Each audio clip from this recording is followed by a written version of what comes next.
A famous violinist used to an occasion open concerts, playing songs that moved the audience to applaud loudly, only to gasp when the artist then smashed the violin he had been playing.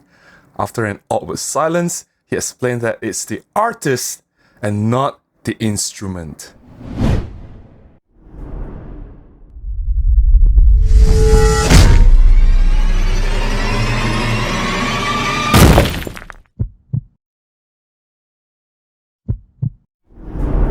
Hi, my name is Robin Wong, and welcome back to another episode of Robin Speaks.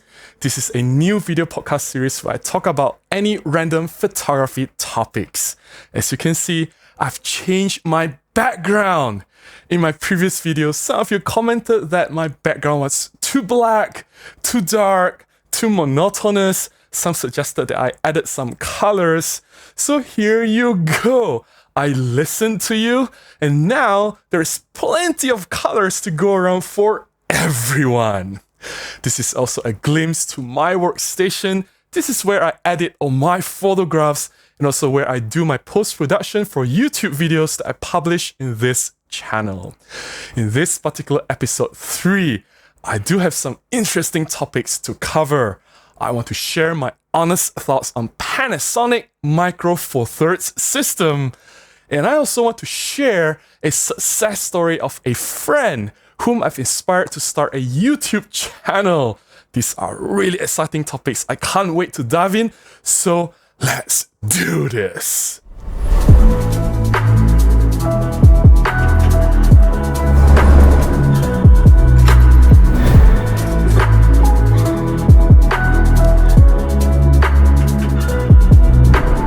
First, here are some important updates. I've finally signed up with Amazon's affiliate program. That's the best way that you can support me. Go to any of my videos in the description, click on my Amazon affiliate link, buy anything from Amazon from that link. It doesn't have to be cameras and lenses, it can be anything. Vacuum cleaner, juice blender, books. Anything you buy from Amazon, I'll earn 2% commission. You don't have to spend anything extra, and that's the best way for you to support me, keep me going, and keep this channel alive. Alternatively, I also have B&H affiliate link, and also I've added Adorama. Buy anything from these affiliates and I will earn extra. Of course, if you're feeling generous, you can still contribute directly to my PayPal, or you can buy me a coffee. Let's move on to the juicy topic. What are my thoughts on the Panasonic Micro Four Thirds system? A little background about me and my involvement with Panasonic over the years. I worked for Olympus from 2013 to 2017. And during that time, I've reviewed several products of Panasonic. I bought these products myself with my own money, and I wrote about the products on my blog. These products included the Panasonic LX100, the GM1, GM5. I also had the Panasonic 14 f2.5. I also borrowed lenses from friends. There was the 42.5 Nocticron f1.2. That was an excellent lens. I also tried the 15 f1.7. I also love that lens. There were a few other lenses that I probably couldn't remember. Oh, I remember I've tried the 25 f1.4. I also tried the 20 f1.7 Pancake. I've written about this on my blog before. Now, after I left Olympus in 2017, there was 1 year that I was totally free. I wasn't tied to any brand before I was invited to join the Olympus Visionary Program. So that 1 year, I could do whatever I wanted. I reviewed Canon products, I reviewed Sigma, I reviewed Sony, and I reviewed a lot of Panasonic products. And I was contacted by Panasonic Malaysia directly. I remember I played with the GH5, GH4. I reviewed the 8 to 18 lens, amazing lens. I think it's a great contender to the Olympus 8 to 25 Pro. I also reviewed the 12 to 60 f2.8 to 4. I also reviewed, what else did I review? I reviewed quite a few lenses. Oh, I remember I reviewed the 12 f1.4, impressive lens. I've also tried a few other products which I probably can't remember now. The list is really long. What I'm trying to say is I'm quite involved with Panasonic. I have a long list of reviews that I've published on my blog about my thoughts on Panasonic cameras and lenses, and most of this that I've written before were positive reviews. And I think Panasonic is a fantastic system, but it is also very, very different from Olympus. The way they approach the product design is almost the opposite of how Olympus approached their product design. You see, Olympus is more of a traditional company. They will do things in a very safe way. They do things that they are very sure of, that they look at, oh, what the customer wants, and okay, maybe we don't go too aggressive, or let's not try something too daring. Panasonic, on the other hand, is more creative, and they are more daring in trying new concepts. For example, I really love the concept of the GM1 and GM5, a really, really tiny Micro Four Thirds camera. I think that embodies what Micro Four Thirds stand for, a truly compact, really tiny camera that you can just bring everywhere with you and fit in your pocket. Yeah, I know some people complain that, oh, the ergonomics is bad, the handling is bad, you can't hold the camera properly, and the buttons are too small. There's so many complaints. Yeah. But you have GH4, you have G9, you have Olympus EM1 series cameras with beefy grip. What's wrong with having options? I want options. And I love that Panasonic provided that option. And I also like the concept of LX100. It is a compact camera with a bright zoom lens. It does everything, although you can't change lens, but it is like one camera to do everything, right? You can do 4K video, you can do really good photography with the camera, and it's small and compact. I really like the idea, but it didn't take off, mainly because of some issues with the JPEG engine. The camera is not, maybe Panasonic didn't really market the camera well enough. I don't know, maybe the design doesn't appeal to the wider audience, much like how the Fuji would have designed the cameras to really capture the photographer's hearts. Whatever I've said about Fuji, when I look at the X100 series, oh my god, I just fall in love with the camera without even looking at the specifications. The X100 series from Fuji, they got the design right. And maybe Panasonic was trying to do that, but they didn't quite succeed. I don't think there's much love for the LX100. I do have my complaints for that camera, but I won't talk about them here. If you're interested, you can check out my blog articles. I've published them multiple times before. Now, I do have some complaints about Panasonic cameras. They are not perfect. People keep saying that Panasonic is making the cameras for video. If you are a serious cinematographer, if you are doing serious video stuff, Panasonic is a better option than Olympus. To some extent, yes, but I don't agree entirely. Specifically, two reasons. I have been using Olympus cameras for vlogging for almost 2 years now. The evidence is here in this channel. I have many videos to prove that. Two things in Olympus that they did so much better than Panasonic, which I wish Panasonic would have included in their camera design, would be number one, face detection autofocus. The face detection allows so much better continuous autofocus in video. No matter how much Panasonic has improved their continuous autofocus algorithm with the contrast detect, depth to defocus, whatever DFD system, it just doesn't work as well as the Olympus face detection autofocus. I've tested side by side the Olympus cameras versus Panasonic's latest cameras. It's just not, it doesn't even come close to what the Olympus can do. Now, the second thing is the image stabilization. The image stabilization in Panasonic cameras are just not as good as Olympus. Yes, it has gotten better over the years. Yes, the G9 has really impressive image stabilization, but it is not on the same level. You can truly do almost everything handheld with the Olympus camera, and that itself is really convenient. For me, I don't want to carry extra gimbals or steady cams, or sometimes I don't even want to carry a tripod. I just want to carry the camera, run and gun and shoot and get the footage, and that steady, super smooth footage that the Olympus image stabilization can do makes a huge difference. Panasonic just cannot come close. Now, I know Panasonic's video has better output, the video has better bitrate, the color is better. I don't know, everything about the video output is better than Olympus. I don't want to go too deep into the technical profile. Yeah, you can do like 4K 60, which you can't do with Olympus. But specifications alone, that's not important to me. I'm not a cinematographer. I don't make films. I'm not a filmmaker. I don't make movies. What I do need the camera to do is vlog. I need to create content for YouTube, and that itself, I think Olympus is more than enough. Panasonic does some things right in their cameras which I wish Olympus have included as well. For example, the automatic switch from mechanical shutter to electronic shutter after the shutter speed has reached its limit at the mechanical shutter.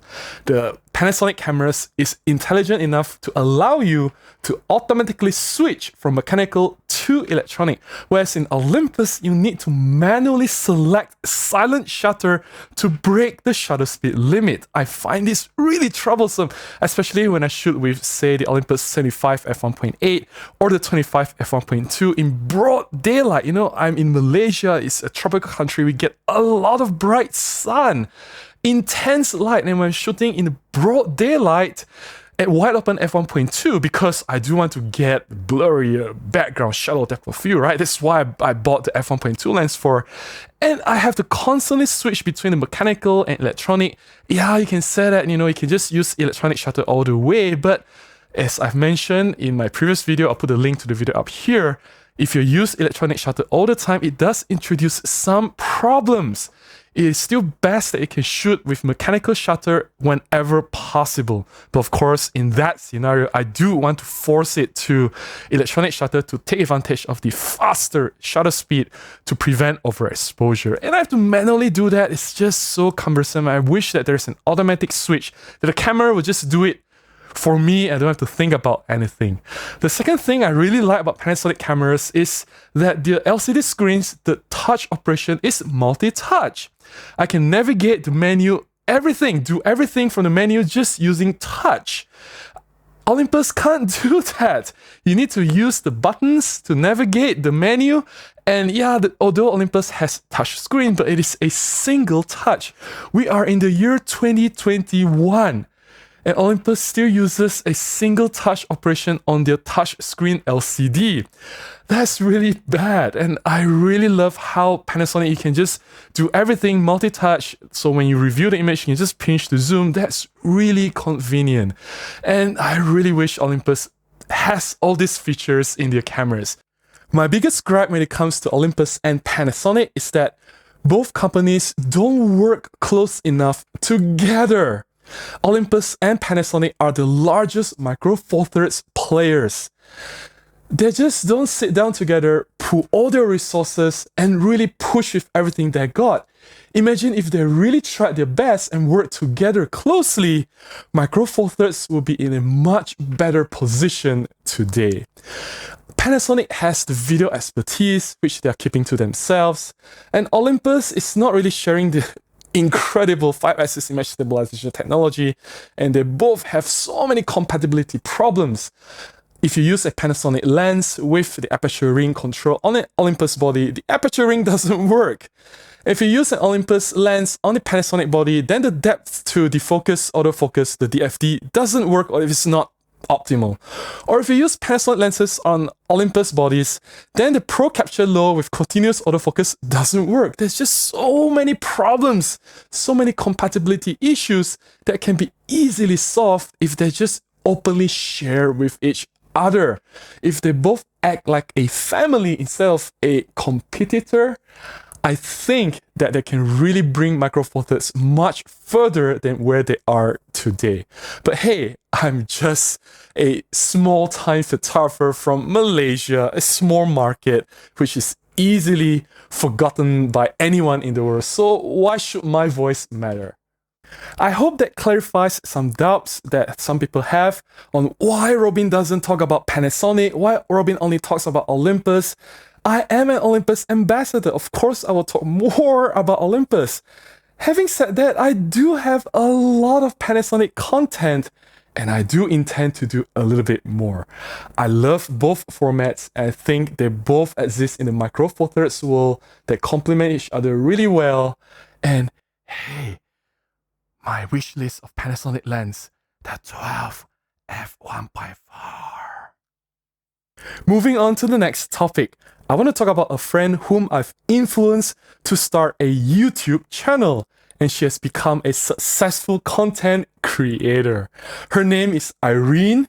She's an international award-winning photographer. She does fantastic maternity photography, newborn photography, and of course, family portraits as well. She's really passionate about plants and gardening, and I've successfully convinced her to share her passion in her YouTube channel. Here is what happened. Last year, in the first lockdown in Malaysia, we had a lockdown from March to June 2020. It was 3 months that I didn't see anyone. At the end of the lockdown, IRENE invited me to her house for a meal. Imagine, it was 3 months that I didn't see anyone or talk to anyone. She was the first person that I've met after all this time spent in isolation. And during that 3 months, I really did everything I can. I worked really hard to grow this YouTube channel. Almost every day, all I can think about was YouTube, YouTube, YouTube. So naturally, when I met IRENE, I just blurted everything YouTube to her. I talk non-stop about YouTube, about how I've started this channel, how I've grown it, about the content that I did, the challenges that I've gone through, about the awesome experience I had with you guys, how supportive all of you have been to me, and how that the YouTube channel has become sustainable as an alternative income source. So I just shared everything I know about YouTube to IRENE. Sorry, IRENE, I think that must have been overwhelming and it must have sounded really scary coming from me. And then when she introduced me to her garden, we had a tour and I saw, wow, this is really impressive. And she was so passionate about gardening, about plants, leaves. And I thought, hey, IRENE, why don't you start a YouTube channel? You are surely passionate about gardening and plants. You already have a topic. A lot of people doing YouTube, they don't have a good topic to talk about, or they have a topic, but they don't know what they're talking about. They're not good about what they're talking about. And clearly, they don't have the passion to drive them. You already know your plants really well. You have the expertise, you have the knowledge, and you have the passion. That's number one. Secondly, you are a photographer. Yes, video is a different thing, but like myself, I was a photographer. I can teach myself video. It's not that difficult to pick up. You know the lighting, you know composition, you know how to work the camera, the concept of shutter speed, aperture, and ISO, they're still the same. Color is still the same. White balance is still the same. You know, I think it's just natural that she can do this, and she can speak really well too. Her English is excellent. I think she's a better speaker than I am. So put all these missing pieces together, I can totally see that she will be a successful YouTuber. So I pushed her to start her YouTube channel. I'm sorry, IRENE. Sorry, but not sorry. Look where you are today. And in the beginning, she didn't know what to do. So I loaned her my EM5 Mark III. My camera, I loaned her. I said, take the camera, do whatever you want with it. I also loaned her several lenses. I can't remember the lenses exactly. I think it was a 12 f2. That time I got that on loan from Olympus, the previous Olympus before they closed down. I also loaned her the 17 f1.8. I think I loaned her the 45 f1.8 as well. I said, okay, these are the lenses and cameras. I also spent some time to go through the camera basics with her, how to set up the image stabilization, the autofocus, how to set up the color profile and everything, the video settings, and she's good to go. And she has her own microphone, so that's the audio is taken care of.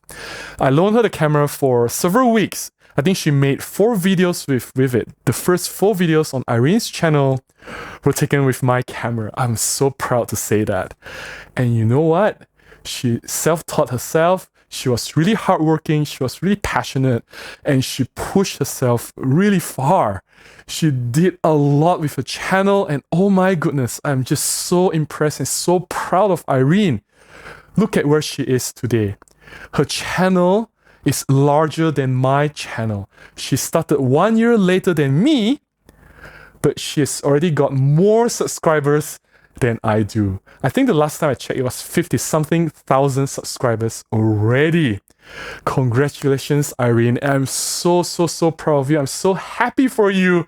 And I'm sure you are really happy and excited about your channel as well. And the reason I'm sharing this story with you guys here is two reasons. Number one, if you want to start your own YouTube channel, if you want to do something, just go for it. You will give yourself a lot of excuses. Oh, I'm not good enough. I don't know video. I don't know how to talk in front of camera. I don't know this. I don't know that. I don't know how to edit video. I had all these problems and doubts as well. Irene had the same problems as well. But we took one step at a time. We dared ourselves to just record the first video and publish it. There. When I look at my first video, it was so bad that I really wanted to delete it, but I just left it up there to remind myself, hey, I was not perfect. There was a lot to learn. I was not ready, but I did it anyway. It took me baby steps, video after video after video. Even now, there's still a lot of things that are wrong with my video that could have been improved. But who cares? I enjoy what I do. I want to share my passion with you guys. That's why I'm doing this video. And that's why Irene is doing her video. She wants to share her passion about gardening with her audience. And if you have something to say, if you have something that you're passionate about, I think having an audience is a good way to continue that passion when you have an active interaction with someone else about what you genuinely love. That itself will fuel your own passion so that you can continue to pursue it even further. Now, the second reason why I'm sharing this story is because Irene did it with Olympus. And she managed to go far. You know, when people start vlogging, all the advice is, oh, you must have a Sony camera. Oh, you must have a Canon camera. Oh, the Sony's autofocus is superior. You have the eye detection. It will stick to your eye. Dude, this video, how many times have Olympus lost focus on me? Okay, maybe I'm not moving too much, but in my videos where I do move a lot, Olympus never failed to focus. Olympus autofocus is really reliable as well. And I can guarantee you the Olympus image stabilization is still far better than Sony. Yeah, if you are a filmmaker, if you are a serious cinematographer, you may not even be looking at all this full frame or APS-C or Micro Four Thirds camera. You will go for cinema cameras, the cameras that's designed specifically for filmmaking, which will be the entirely different category altogether. I'm not even qualified to talk about that. But for vlogging, for creating content, Micro Four Thirds, Olympus, me and Irene, both examples that we can use these tools to create content, connect with our audience, and run this channel. I'm truly happy to see Irene go so far, and I hope that she'll continue to grow. Maybe she'll hit 100,000 subscribers by the end of this year. Time to read some comments. Jen Niklas Smith said, I really like the idea of mini projects. Do you have any themes, projects you can recommend for beginners? Jen, the important question you have to ask yourself is, what do you like? We are all different. We have different preferences. We like different things. For example, I don't like flowers, so I probably wouldn't want to do a project on flowers, but I love cats. So I'll probably take interesting photographs about cats. I'll probably challenge myself to find jumping cats that are in mid-air jumping. So I'll look for the stray cats all around the city at different locations, jumping at various positions. That will compile into a really dramatic and interesting photo story. It doesn't really matter what theme you choose. It has to be about you, yourself, and what you like to do. What do you want to say? If you want to find something historical, maybe you go to your city, downtown, somewhere where you can find really interesting architecture, then you can collect these images and form into a project. Or you want to do a documentary on a person, maybe a newspaper seller or a cobbler by the street, something, right? Find a specific topic. It doesn't really matter. Ask yourself what you want to do. And keep it simple, keep it easy, something that you think you can enjoy doing as well. Jay Chai said, Robin, I have a question. What advice would you give on how to start making money with photography? Can you share your experience when you first start? I want to try at least as a side job first, but I don't know how and where to find my first client. Jay, I don't know if this is the right time for you to start a photography business. To be entirely honest with you, a lot of my photographer friends are suffering at the moment. Most of them don't have clients at all, no jobs at all for at least the past half year or even 1 year, and they have to resort to doing other things to survive. Not many of us are doing photography and earning a great living here now today during the pandemic season. Even I don't make it a secret. I've shared openly in some of my recent videos that I'm not doing really well with my photography business at the moment. So timing wise, you may want to wait until things are a little bit better before you start pursuing photography. But I can, of course, share about my photography story and how I started. I think that can be on another podcast episode entirely on its own, but I'll talk briefly here. I started doing wedding photography and I was working for an engineering firm, geotechnical engineering firm to be specific. I was in my early 20s. I was the photography enthusiast running around with camera. Everyone in the office, they know that I'm crazy about camera and no other people were playing with camera at that time. I was the one colleague that is passionate about photography. So naturally, whenever someone gets married, they would come to me. First person got married and said, "Hey Robin, do you mind taking photographs for my wedding?" And I was like, "I don't know, man. I've never taken weddings before, but hey, let me do this for free." So I did my first wedding photography job for free. But of course, the colleague was kind enough to compensate me for my time. He was really generous. And I did that again for another 1 or 2 jobs. And I told to myself, hey, I can do this. I think I can do this. So I started charging with a really low price. But the first 10 clients that I got was from my office. One person got married and they really liked the photograph. Another colleague got married. And then the colleague's relative or brother or sister got married. And it's word of mouth. And you know, when you do good work and eventually you build a portfolio, after a few jobs, you have a collection of photographs that you can start to show people, hey, this is what I can do. I've done weddings before, although I'm new, but you have something to show. Once you have built that portfolio, then you can start finding clients. I have a blog that I run, robinwong.blogspot.com. That's how people reach me. I share my wedding photographs on my blog and people say, hey, Robin takes weddings and these are the photographs that I like. So people start contacting me from my emails, Facebook, social media, and ask, hey Robin, I like your photography work. How much do you charge? My wedding is on this and this date. Can you cover my wedding? So it starts to grow as I branch out from my colleagues shooting just in the office, the weddings and office. I've started to take jobs from outside the office, and that's where my network and my business grew. I hope that helps.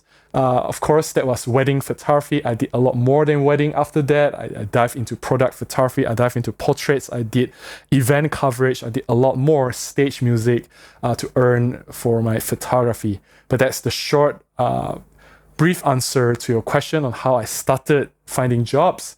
For me, it was from the office, from my colleagues who trusted me to shoot their wedding. I think you need to find people who are willing to give you a chance. You need to build your portfolio first. My suggestion is, depends on what you want to do. If you're doing wedding, then maybe find an experienced wedding photographer, follow the photographer around with the intention to learn like an intern. Maybe you may not even be paid, but you need to know how the photography system works, how the industry works, how the entire wedding works, what to look for, what to shoot, what to do, how to prepare yourself, how to talk to clients, all these things you need to learn along the way. So there's no easy answer. But again, please don't do anything crazy now. Wait until the situation improves. Dave E said, good work again, Robin. May I make a suggestion? Perhaps cut the rants from your videos. It only encourages these oxygen thieves. I would just send a polite reply and then no further engagement. I thought the whole point of making this podcast video series in a longer format is for me to rant. Then why am I doing this video if I'm not here to rant? Paint Piece asked, what is important part of the camera? A, lens, or B, camera sensor? Both are important. You cannot have one without the other. Without the image sensor, you cannot take a photograph. Likewise, without the lens, you cannot make an image. If you're asking which will affect the image quality more, I would say both also affects the image quality. If you have a crappy lens, you get crappy images. If you have a crappy image sensor, you get crappy images as well. So you need both high quality lens and high quality image sensor to make high quality images. Carlos Gomez RD said, "Great video, Robin. Thanks. I noticed there was an update on the OI Share app on Olympus that made the software unusable. They seem not to be reading the complaints on the App Store. Can you use your superpowers to let them know it needs fixing? Thanks." Carlos, I don't have any superpowers. Whatever powers you think I had when Olympus existed is all gone. Yes, I'm an Olympus visionary now, an ambassador to the brand, but my contract is with the local representative in Malaysia, the distributor of Olympus here in Malaysia. I have no connection with OM Digital Solutions. I'm sorry, I cannot help you. I'm sure they are reading the apps, the complaints at the App Store. I'm sure they're working very hard, but it takes time to fix a problem. That's all the time I have for this podcast episode. I hope you've enjoyed my content. I hope you found what I've shared useful. Please consider buying me a cup of coffee, or you can contribute directly to my PayPal. Links in the description below on how you can do that. Any small contribution goes a long way and will definitely help me to continue making videos like this and publish them right here. Please keep the suggestions and ideas coming. I want to hear your thoughts, and of course, please let me know the topics that you guys want me to talk about. Please also like, share, and subscribe if you have not done so, and I'll definitely see you again in the next one. Until then, stay safe, go out to take more photographs if you can. Bye-bye.